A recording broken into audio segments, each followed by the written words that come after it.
বাবার সাথে কৃষিকাজ শেষ করে বাড়িতে এসে দেখি অনেক মানুষ আমাদের এখানে। দেখি আমাদের গ্রামের মেম্বারও আছে। আমি মনে মনে চিন্তা করছি কি ব্যাপার, এত মানুষ এখানে কেন? আমি বললাম ঈশা, এই ঈশা। ঈশা বলল কি হয়েছে ভাইয়া? আমি বললাম এইদিকে আয় তো। ঈশা বলল কি হয়েছে? আমি বললাম আমাদের বাড়িতে এত মানুষ কেন? ঈশা বলল ভাইয়া তুমি শুনো নাই, বাবার কাছে নাকি মেম্বার 1,50,000 টাকা পায়। আমি বললাম কি এত টাকা? ঈশা বলল হুম ভাইয়া। আমি বুঝতেছি না এত টাকা কিভাবে। আমি বাহিরে এসে দেখি বাবা মেম্বার সাহেবকে বলছে আমাকে কয়েকদিন সময় দিন, আমি আপনার টাকা দিয়ে দিব। মেম্বার বলল কোনো সময় দেওয়া যাবে না, কালকের ভেতরে আমার টাকা চাই। যদি টাকা না পাই তাহলে তোমার এই বাড়িটা আমার নামে কাগজে লিখে দলিল করে দিবা। বাবা বলল দয়া করে আমাকে একটা মাস সময় দেন, আমি আপনার সব টাকা দিয়ে দিব। মেম্বার বলল অনেক সময় দিছি, আর একদিনও না। এই সবাই শুন, কালকে হয়তো আমার টাকা দিবে, নইলে ওর বাড়িটা আমার নামে করে দিবে। এই বলে চলে যায়। বাবা বারান্দায় বসে কান্না করছে, আর মা বাবাকে সান্ত্বনা দিচ্ছে।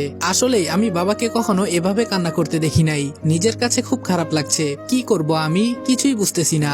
আমি বললাম আম্মু এত টাকা কিভাবে হলো? বাবা বলল বাবারে আমি অনেক আগে এই ঘর বাঁধার জন্য 50,000 টাকা নিয়েছিলাম, কিন্তু অভাবের কারণে দিতে পারি নাই। কিন্তু আজকে নাকি এই টাকা সুদে আসলে এত টাকা হয়ে গেছে। আমি এই কথা শুনে রুমে এসে বসে বসে ভাবতেছি এত টাকা তো আমি কোনোদিনই জোগাড় করতে পারবো না। কি করতে পারি? হাতের ফোনটা বিক্রি করলে হয়তো 10,000 টাকা হতে পারে, কিন্তু বাকি টাকা না। আর কিছু চিন্তা করতে পারছি না।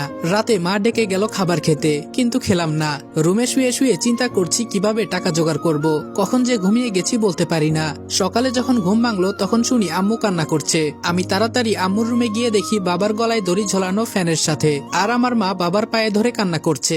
আমি ফ্যান থেকে বাবাকে ধরে বিছানার উপরে রাখলাম। আজকে কেন জানি মনে হচ্ছে আমাকে ছায়া দেওয়ার মতো কোনো মানুষ আর নেই। বাবাকে ধরে কতক্ষণ কান্না করলাম।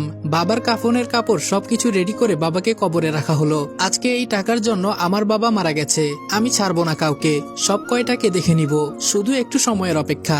আজকে প্রায় 3 দিন হয়। রাতে আমাদের বাসায় মেম্বার এসেছে। মেম্বার বলল রনি এদিকে আসো তো একটু। আমি বললাম জি আঙ্কেল বলেন। ভেতরে রাগে আমার শরীরটা ফেটে যাচ্ছে। মেম্বার বলল তোমার বাবা মারা গেছেন, আমি খুবই দুঃখ পাইছি। তোমার টাকাও দিতে হবে না, ঘরও দিতে হবে না, যদি আমার কথা মানো। আমি বললাম জি বলেন, কি করতে হবে আমাকে? শয়তানের সব সময় শয়তানি বুদ্ধি থাকে। মেম্বার বলল আমার মেয়েকে তোমার বিয়ে করতে হবে, তাহলে তোমার সব টাকা আমি মাফ করে দিমু। আম্মু বলল না না, আমার ছেলে এখন বিয়ে করবে না, আর আপনার মেয়েকে